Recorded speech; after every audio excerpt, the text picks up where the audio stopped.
சுவையான சிக்கன் பிரியாணி செய்வது எப்படின்னு பார்க்கலாம். மீடியமான சைஸில் 5 சின்ன வெங்காயம், 5 தக்காளி இந்த மாதிரி நீல வாக்கில் கட் பண்ணி ரெடியாக எடுத்து வச்சுக்கோங்க. பாஸ்மதி அரிசியை அரை மணி நேரம் ஊற வச்சிடணும். இந்த மாதிரி செய்கிறதுக்கு முன்னாடி ஒரு அரை மணி நேரத்துக்கு முன்னாடி ஊற வச்சிடணும். அதன் பிறகு சோம்பு, பட்டை, லவங்கம், பிரிஞ்சி இலை, கடல் பாசி தேவையான அளவு எடுத்து வச்சுக்கோங்க. அரைச்ச இஞ்சி பூண்டு பேஸ்ட்டு 4 டீஸ்பூன் எடுத்து வச்சுட்டேன். அப்புறம் அடுப்பை பற்ற வச்சதுக்கப்புறம் பிரியாணிக்கு தேவையான பாத்திரத்தை வச்சிடணும். மசாலாவுக்கு தேவையான ஒரு பாத்திரமும், சாதம் சூடு பண்ணி எடுக்கிறதுக்கு, அரிசியை சூடு பண்ணி எடுக்கிறதுக்கு ஒரு பாத்திரமும் சுடு தண்ணி வச்சு வச்சிடணும். பாத்திரம் காயிற அளவுக்கு நல்லா தீயை நல்லா இது பண்ணி விட்டுடணும்.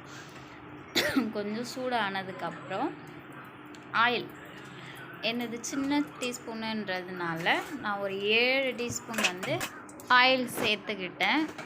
ஆயில் நல்லா சூடானதுக்கப்புறம் நம்ம கட் பண்ணி வச்சுருந்த வெங்காயத்தை அதில் சேர்க்கணும்.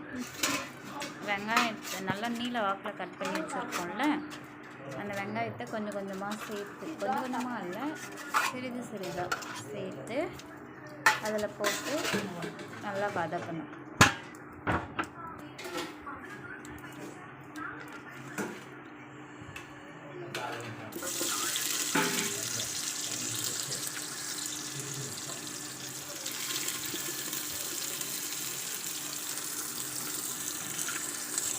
அதுக்கப்புறம் நம்ம எடுத்து வச்சிருந்த பட்டை லவங்கம் அதை இது கூடயே சேர்த்துடணும். இந்த ஸ்டேஜில்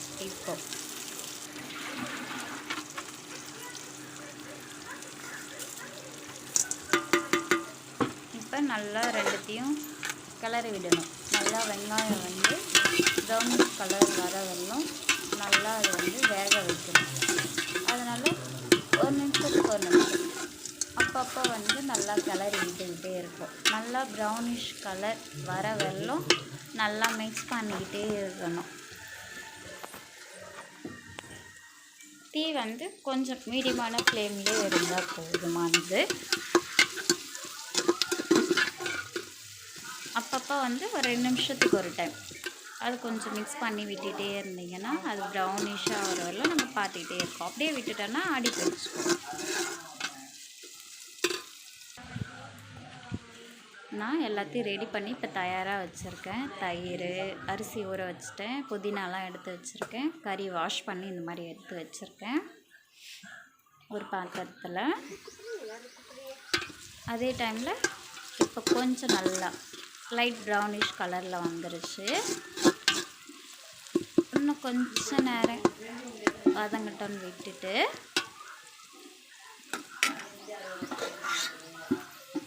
சுடு தண்ணி இன்னும் சூடாகலை, அதையும் ஒரு டைம் பார்த்துக்கிட்டேன். இப்போ நல்லா மறுபடியும் கிளறிட்டு பார்த்தா ரொம்ப ப்ரௌனிஷ் நல்லா சூப்பராக வந்துச்சு.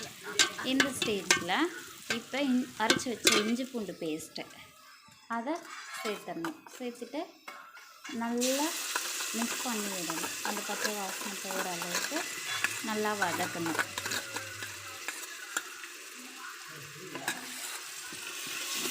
இந்த மாதிரி நல்லா பரட்டி விட்டுக்கிட்டே இருங்க. நல்லா அந்த பச்சை வாசனை போகிற அளவுக்கு, அடி பிடிக்காத அளவுக்கு. இப்போ பாருங்கள், அந்த பாத்திரத்தில் சுத்தமாக அடியே பிடிக்காது, அந்த அளவுக்கு இருக்கும், நல்லா சாஃப்டாக இருக்கும். இப்போ அந்த ஸ்டேஜில் தனி மிளகாத்தூள் 1 ஸ்பூன் போட்டு நல்லா அந்த மசாலா கூடயே நல்லா அந்த வெங்காயம் தக்காளியாக கூடயே நல்லா அதை பரட்டணும். ஒரே 1 டீஸ்பூன் போட்டு சேர்த்தா போதும். நல்லா இந்த மாதிரி அடி பிடிக்காத அளவு கிளறிட்டே இருந்தீங்கன்னா அந்த ஃப்ளேவர் நல்லா உங்களுக்கு வரும். அப்படியே ரெட்டிஷ் கலரில் ஆகிடும். உங்களுக்கு ஃபுட் கலர் தேக்க தேவையே இல்லை. இந்த ஸ்டேஜில் புதினா சும்மா கொஞ்சம் ஒரு கைப்பிடி அளவில் கொஞ்சமாக அதையும் சேர்த்து நல்லா மிக்ஸ் பண்ணிகிட்டே இருங்க. இந்த ஸ்டேஜில் பச்சை மிளகா 3 எடுத்து வச்சுருக்கேன், அதையும் தக்காளியும் சேர்த்து நல்லா மறுபடியும் அந்த தக்காளி மசிகிற அளவுக்கு நல்லா மேஷ் பண்ணி நல்லா அதை பரட்டி விட்டுகிட்டே இருக்கணும். இப்போ அடுப்பு திட்டமான ஒரு மிதமான தீயிலே இருந்துகிட்டே இருக்கணும். ரொம்ப ஹையாக வச்சிங்கன்னா அடி பிடிச்சிக்கும், தக்காளி சட்டுன்னு வேகாது. அப்படியே இருக்கும். அதனால் கொஞ்சம் ரொம்ப அதிகமாக தீயும் வேணாம், ரொம்ப கம்மியாகவும் வேண்டாம். மீடியமான தீ வச்சு நல்லா பரட்டி விட்டுட்டே இருந்தோம்னா சட்டுன்னு வெந்துடும். இப்போ அந்த ஸ்டேஜில் தயிர் சேர்க்கணும். தயிர் ஒரு 100 ml சேர்த்தா போதும். தயிர் சேர்த்துட்டு நல்லா கட்டியான தயிர்ன்றதுனால நான் 100 ml சேர்த்தோம். அதுவே எங்களுக்கு மீடியமாக கரெக்டான ஒரு புளிப்பு சுவையாக இருந்துச்சு. அதனால் நல்லா இந்த மாதிரி மிக்ஸ் பண்ணிகிட்டே இருக்கணும். பாருங்கள், அந்த பாத்திரத்தில் கொஞ்சம் கூட அடிக்கிட்டு நல்லா அந்த மாதிரி நல்லா மிக்ஸ் பண்ணுற அளவுக்கு நல்லா மிக்ஸ் பண்ணிகிட்டே இருக்கணும். இந்த ஸ்டேஜில் உப்பு கொஞ்சம் சேர்த்துக்கோங்க. நான் ஒரு 1 ஸ்பூன் இருக்கும் கல்லுப்பு, 1 ஸ்பூன் கல்லுப்பு சேர்த்துருக்கேன். நல்லா அந்த மசாலாவில் இறங்குறதுக்காக உப்பு சேர்த்து நல்லா கிளறி விட்டுருக்கேன். இந்த ஸ்டேஜில் மஞ்சத்தூள் ஒரு 1/2 டீஸ்பூன், 1/2 இல்லை ஒரு 1/4 டீஸ்பூன் அதை கூட சேர்த்து நல்லா மிக்ஸ் பண்ணிக்கணும். நல்லா மிக்ஸ் பண்ணிக்கோங்க. ஏன்னா நாங்கள் கறியில் வந்து மஞ்சத்தூள் போட்டு நான் வாஷ் பண்ணலை, நார்மல் வாஷ் அந்த பக்கம் இருக்குது. அதனால் நான் மசாலா கூடயே சேர்த்து இப்போ நான் அதை நல்லா மசாலா கூட நல்லா கிரேவியில் ரெடி பண்ணி வச்சுருக்கேன்.